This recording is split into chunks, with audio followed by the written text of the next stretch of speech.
Welcome to the Modern Taoist with Kit Mann. Ancient wisdom, modern life, and the way. Visit us online at taoananda.com or find us on all the socials. Now, the Modern Taoist. Well, hello and welcome to episode 7 already, right? Episode 7 of the Modern Taoist podcast, and I thank you for coming along. We have all kinds of new people joining all the time. Of course, we have a bunch of stuff to tell you about because as we just kind of started this, if you listen to episode 1, you'll kind of get a primer of what happened and why we started this. But since we have, it's getting bigger and bigger all the time and blowing up every day, and not just here on the podcast, but on the YouTube channel as well.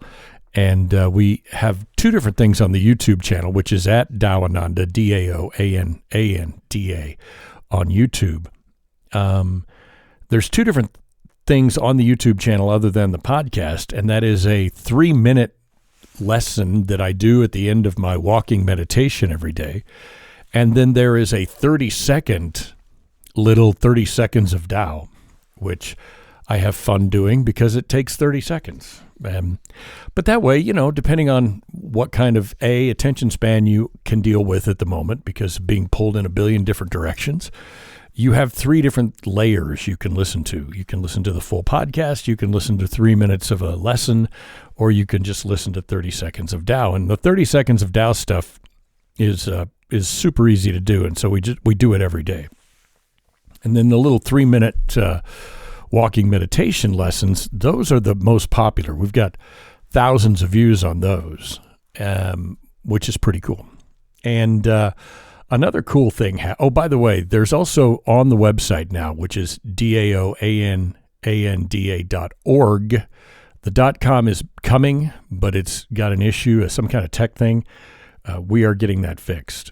But you can go to that website, and we now have T-shirts and coffee mugs that are pretty cool. We've got one that says, "My karma ran over your dogma." And we've got one that says, "Unclench." And we've got any number of things you can take a look at there. And that money all goes towards our retreat, our Taoist retreat that we're building in Costa Rica. So I appreciate that. If you ever have any questions, you can send an email to info@daoananda.com, info@daoananda.com. I know the .com works for the email. Don't ask me why. You can also send that to .org. It's all very confusing. But a very cool thing happened, and we got an email from someone asking, could we discuss and break down for her Chapter 6 of the Tao Te Ching? And I get that. Chapter 6 is one of the most kind of mysterious verses, especially when you're right at the beginning of reading this, and he hits you with, Laozi hits you with Chapter 6. But when you sit with it, it also becomes one of the most practical verses. And so that's what we're going to do today. We are going to discuss and sort of break down how Chapter 6 applies in the modern world and what was the message he was trying to convey. Let me read it to you. It's, depending on the translation that you use, it can say various things, but basically, let me read it to you as it's translated in most of the copies. The valley's spirit never dies. It is called the mysterious female. The gateway of the mysterious female is called the root of heaven and earth. It is here with us all the while. Draw upon it as you will. It never runs dry. Okay.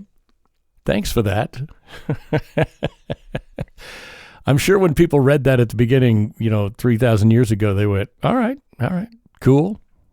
Doesn't rhyme, but whatever. But if you read those lines and think to yourself, that's beautiful, but what does that actually mean for me while I'm sitting here staring at my inbox with 200 unread emails? On the surface, it sounds pretty cryptic, pretty mystical, actually, maybe even too mystical to take seriously. I get that. But the genius of this chapter, the genius of that little poem, is it speaks directly to a very modern problem. And that is exhaustion.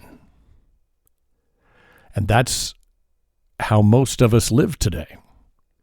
We wake up already indebted to a to-do list.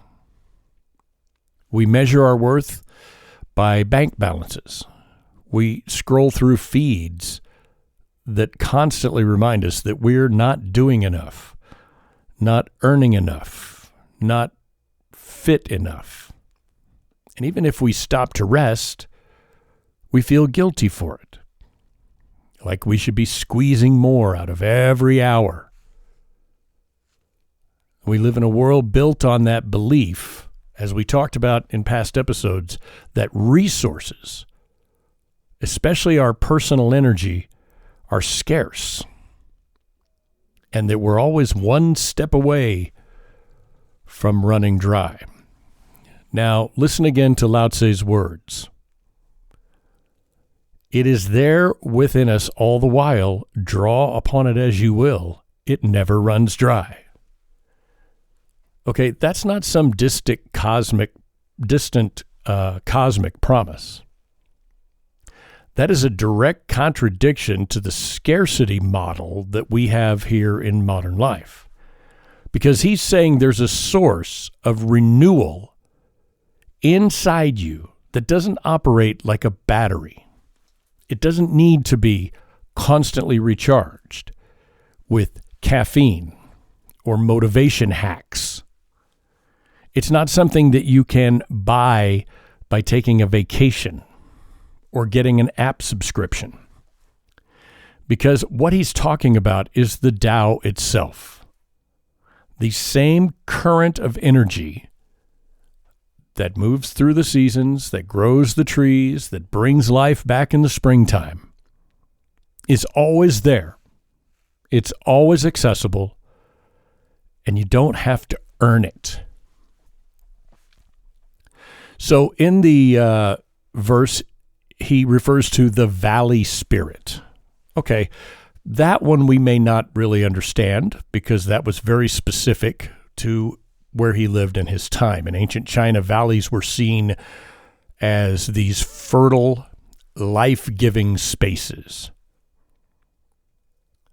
They didn't demand attention like mountains. They didn't need to dominate. They simply just received and gathered and gave back. So the valley spirit is to be like the valley, to be receptive rather than glowering, to be open rather than rigid. And that's where it ties straight back to modern life. Because modern life is telling you to be the mountain, to be tall, to be rigid, to be seen. But that is exhausting. Whereas the valley spirit is low and soft and receptive. And it's actually what sustains life so that the mountains can exist. Another part of the verse is where he refers to the mysterious female. That's not gender politics. It's not qualities of female only. It's about qualities of nurturing and yielding and renewal. It's about creation through softness rather than destruction through force. Now think about how strange that sounds to us in a culture built on dominance and grind. We don't trust softness. We don't trust yielding. Those are viewed as signs of weakness. But Laozi was saying softness is the gateway, the root of life itself. Now, ask yourself, what would it mean to live as if your energy never ran out. Think about that for a minute. To stop measuring every hour like it was money that you have to budget. Spend an hour, save an hour. Think about how many times you've done that, even just last weekend. This is going to cost me 3 hours. If I rest for 2 hours, I'll feel better so I can continue on for 3 hours after that. Think about trying to live your life where you don't have to do that, to actually trust that there is a deeper rhythm that will sustain you if you just stop fighting. That is the relevance of chapter 6. It's not just a poem about ancient valleys and poetic metaphors. It's about breaking out of the scarcity trap that makes us sick and stressed and convinced that we're running on fumes. So we're going to explore, how do we access the valley spirit in a modern world? How do we trust the mysterious female when everything around us screams for control and strength? And how do we remind ourselves that beneath the noise of scarcity, the fear of running out, there actually is a source that never runs dry? Chapter 6 introduces us to something poetic and puzzling. The valley spirit that never dies, the mysterious female. The gateway of the mysterious female is called the root of heaven and earth. So the mysterious female, when you get down to it, was a metaphor in ancient China for the womb, the source of life, the hidden space where growth begins. So we have to be very careful,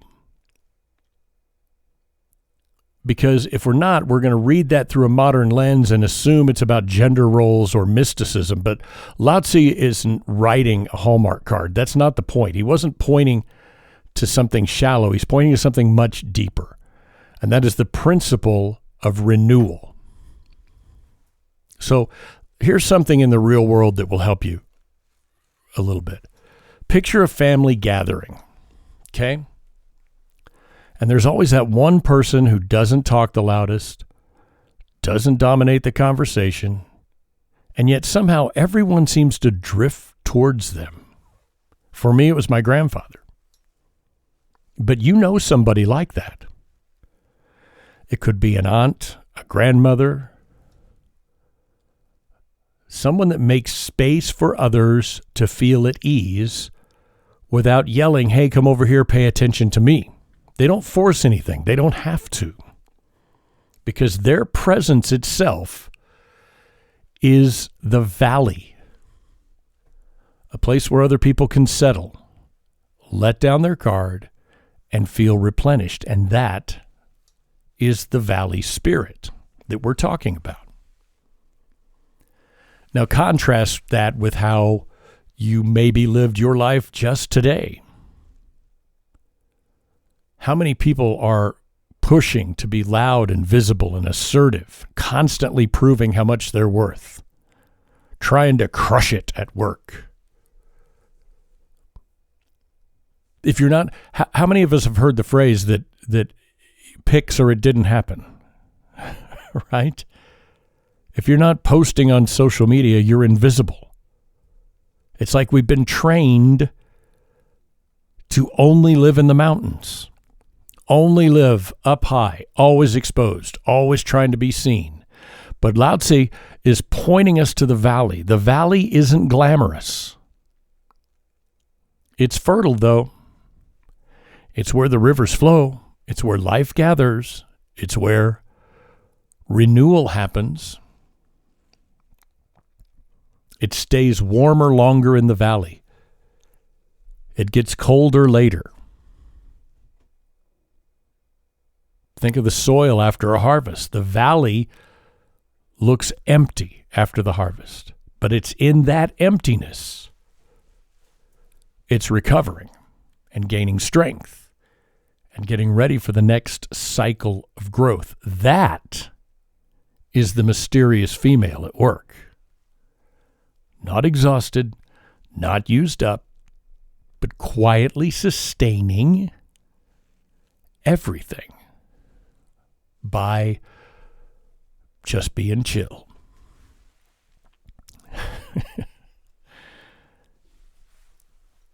And here's why this matters. Most of us confuse drained with done. If I'm drained, I must be done. We think if we're tired, we've lost our spark. But Taoism suggests the opposite. The spark is the valley. The spark is in rest. It's in receiving. It's in the quiet space that renews us. If you've ever had the experience of having a really stressful day, and then for whatever reason you end up just sort of sitting in a park or sitting by the water or talking with that one friend that can ground you a little more, maybe it's your spouse, maybe it's a friend you've known for a long time. At that point, you're not adding to your life. You're allowing life to fill you back up. So that's what Chapter 6 is offering. It's not a sermon about femininity or weakness. It's a reminder that the deepest power often looks like stillness or quietness or emptiness. If we can learn to value that, again, human beings used to value that. Human beings didn't just admire it in nature, they practiced it in their own lives. And if we can learn to get back to that, we can tap into a source that really does never die. When Laozi calls the valley spirit, he's pointing us to a quality that often gets overlooked, and that is steadiness. Valleys don't panic when the weather changes. They hold the rivers when the floods come, and they remain after the storm passes. They aren't dramatic like the mountains. But here we are chasing those mountaintop moments all the time. Someone asked me the other day in a response on social media, how many likes did you get on your podcast? Or how many views did you get on your podcast? Something like that. I said, I don't know. I haven't looked. And they said, how can you not look? Because it doesn't matter whether I look or not. The views are still the same, right? But we chase that high. We chase those social media likes. We want to get some kind of a dopamine fix and a high from looking at that and going, oh my God, I had so many viewers today. Look, I look at them like other people, but this one particular thing I hadn't looked at. Okay. If you look closely, the people who are the most grounded, the most at peace, are not living constantly on the peak. They have found ways to live in the valley, to hold steady. When everything around them is rushing and collapsing and booming, we all know someone like that. If there is a person that you know, that if you know for sure that if chaos is happening, they're going to be calm. They're going to be thinking slower, pulling in positive energy, and radiating that back out. And a very practical way to get to that valley spirit, to live that way, here's a tip right here. Here's your lesson for the day. It's how you listen.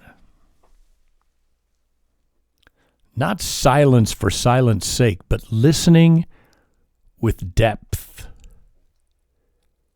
when someone talks to you, you can either be a wall that they bounce off or a valley that actually cares enough to hold on to their words. Think about the last time you genuinely felt heard. When someone didn't just wait for their turn to talk or completely stared at their phone while you were talking and went, oh yeah, yeah. But when they absorbed what you were saying, that is the valley spirit in action. A space that receives, and in that reception nourishes the person that gave. So you can give that gift to others and it costs you nothing. Another practice is, how do you handle uncertainty? Because our culture now pushes us to have a plan and a goal and a 5-year strategy. Okay. Valleys don't force rivers into straight lines. They let them curve and meander. And sometimes the best way to approach uncertainty is to loosen up. And I don't mean like, hey man, loosen up, dude. Although maybe I do. What I mean is, instead of asking, how can I control this? How can I shape myself? What you should be asking is, how can I embrace and put myself in a position to receive whatever flows in? It doesn't mean giving up. It just means adjusting.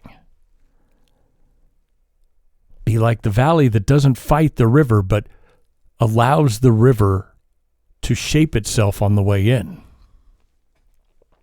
But again, what is another quality of the valley? If the valley was a human being, the valley would be humble. They're not flashy. They're essential. Laozi reminds us that what is low is powerful. Water seeks out the low places. Life grows in the low places. And think about in your life how often you equate the word low with being less than. But low is actually where everything grows. That's where everything comes from. We glorify standing out.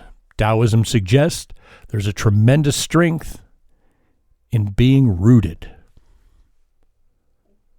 being overlooked but enduring. The valley doesn't need applause to be fertile. It just is. And neither do you.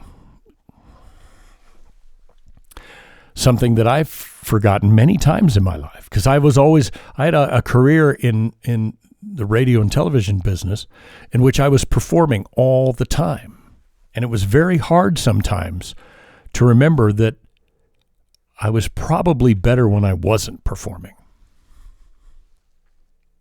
And then when I would get back to it, I would be more receptive and people would be more drawn to whatever it was I had to offer. So how do you practice the valley spirit today? Here you go. The next time you feel the urge to prove yourself, to show that you're on top, pause and ask, what would it mean to stay low right here? What would it mean if I was steady instead of spectacular? Sometimes that choice not to rise up but to hold firm is exactly what keeps you connected to the energy, to the Tao that flows all the time. Not reaching out for you because it's already there. It's how you hold space for others. It's in how you move through uncertainty. It's the humility of choosing depth over height, roots over branches, substance over show. In a world addicted to mountaintops, practicing valley living is probably the most radical thing you can do. So if the valley spirit can guide us as individuals, it can also help us make sense of the culture that we ourselves help to shape. Companies chase quarterly profits as if every line on the chart has to climb forever. Every politician promises always more. More jobs, more power, more military strength, more wealth. It sounds noble, sure, but trees don't grow forever. Empires don't expand forever. Mountains erode over time. And what he says in chapter 6, what he says in the Tao Te Ching specifically is reversal is the movement of the Tao. What rises will fall. What grows tall eventually breaks or bends. What surges forward one day will return. So the valley spirit is the counterpoint to this obsession. It doesn't rise, it holds. It doesn't compete to be the tallest. In Taoist thought, that's not weakness, that's endurance.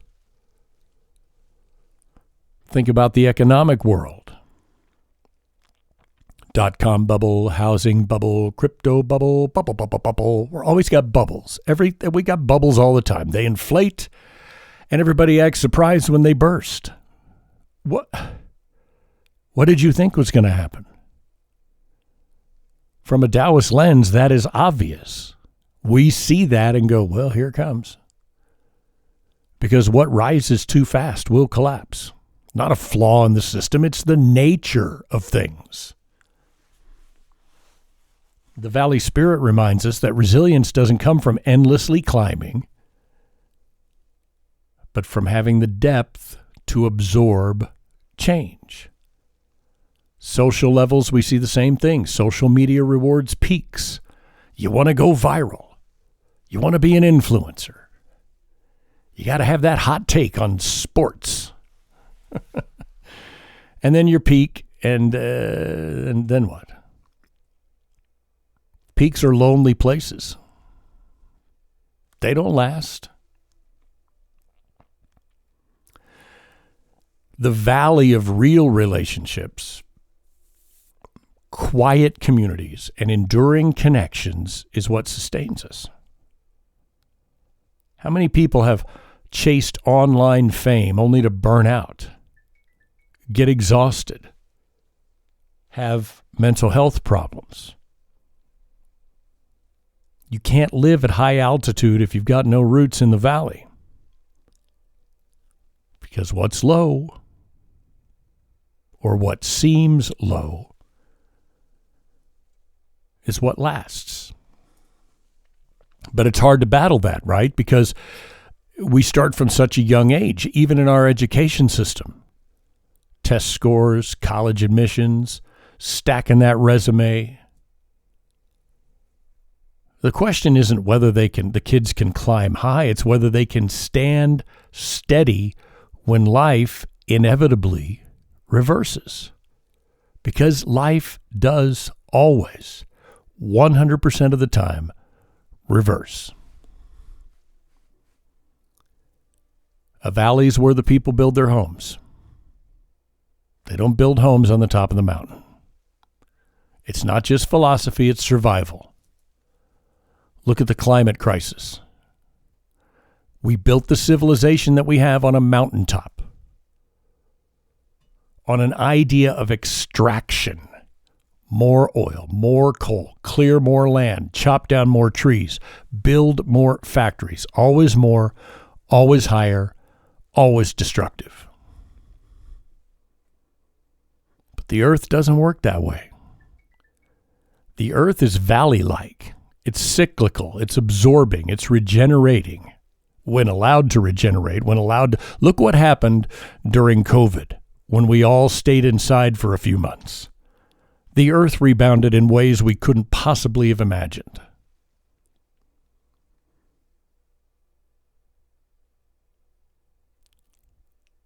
maybe less exploitation and more regeneration is what we need. Maybe less extraction and more growing, more balance. And it's easy to hear all this and think, okay, so, Mr. Taoist man, you're anti-growth, you're anti-achievement, you're anti-success. What are you, a bum? No. The Tao doesn't say don't climb mountains. It says don't forget the valley. It doesn't say don't expand. It says reversal is part of the dance, so don't ignore it. The problem isn't the growth. It's the illusion. Listen. The illusion that growth is endless. Okay? It's not. When you honor the valley spirit, you understand that contraction is just as natural as expansion and more inevitable. Rest is just as important at work. Decline is inevitable with every rise. Culturally, that's a radical shift. It means redefining success not as the highest peak, but as the healthiest valley.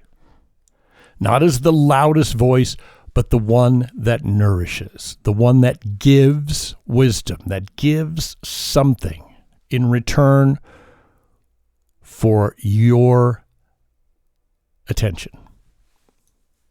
There's no permanence at the top, but resilience through the cycle is what you're looking for. Cultures obsessed with peaks eventually collapse under their own weight. Cultures that learn to value the valleys can endure for thousands of years. Steadiness, humility, cycles. It's one thing to nod at the words and say, oh yeah, reversal, cycles, valleys. Yeah, I get it. Makes sense to me, Chief.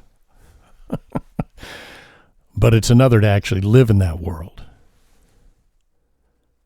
And live in a way that you embrace those in a world that is constantly pressuring you to be on the mountaintop. How do you bring that valley spirit into your daily life without disappearing from modern society, without failing at work?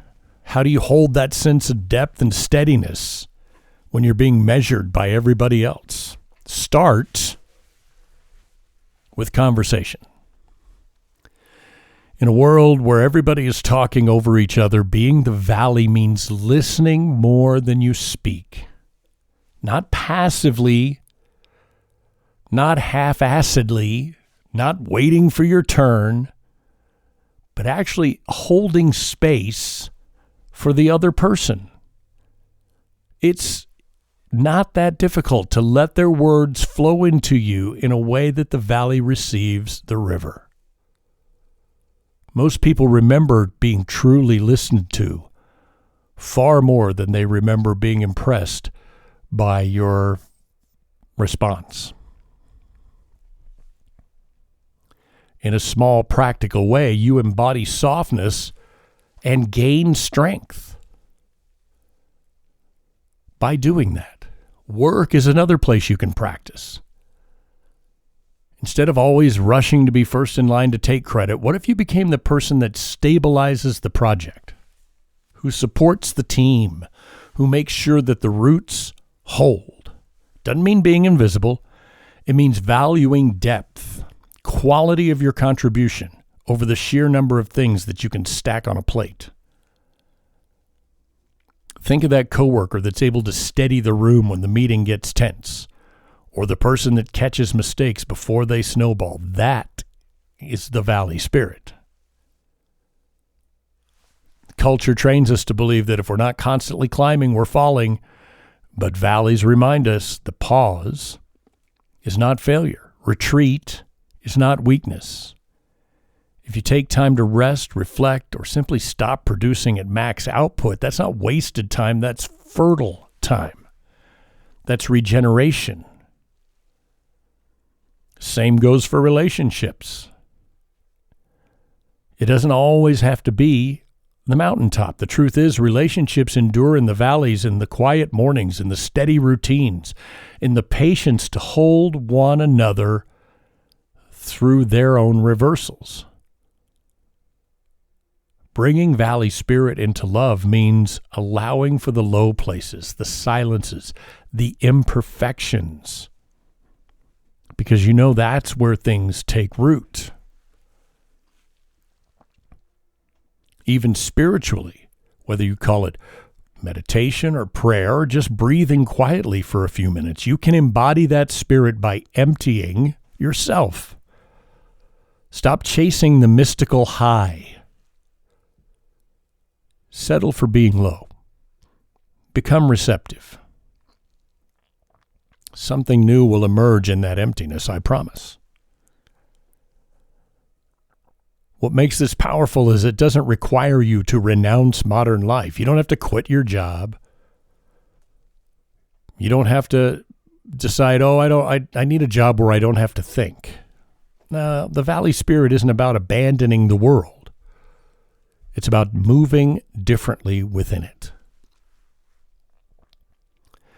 And the irony is when you live like that, people actually notice. Just as rivers flow to the valley, people are drawn to your steadiness. They sense it. They trust it. They come back to it.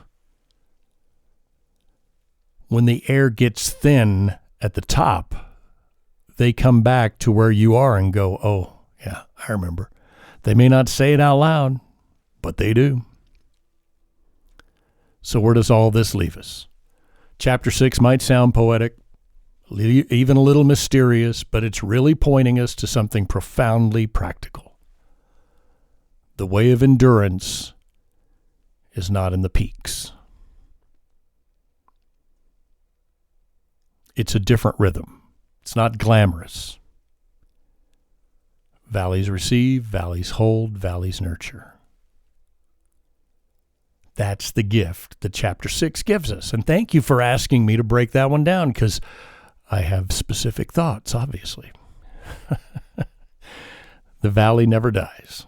The spirit of the valley doesn't die. It keeps feeding, keeps holding, keeps enduring. And you carry that same potential inside you. You can be that steady place that outlasts the rush. You can be the one people turn to when everything else collapses. You may not want to be that, and that's okay. But you might end up being that anyway. So as you move through this next week, notice where you've been climbing too hard, where you've been straining for peaks, and ask yourself, where can I embody the valley this week? Where can I listen instead of push? Where can I receive instead of demand? Because the Tao doesn't ask you to be the highest. It asks you to be real. And reality always flows to the valley. There you go. I hope you got something out of that today, and it wasn't too mysterious. But thank you for the email.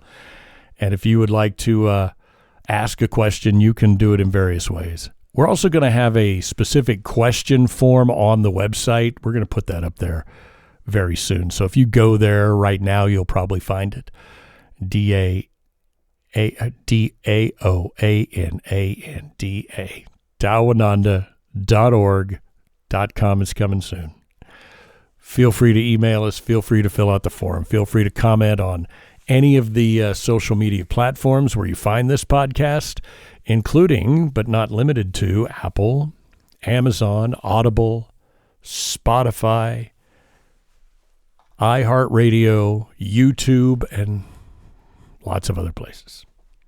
My name is Kit Mann. Thank you so much for coming along today on A Modern Taoist, The Modern Taoist. Darn it.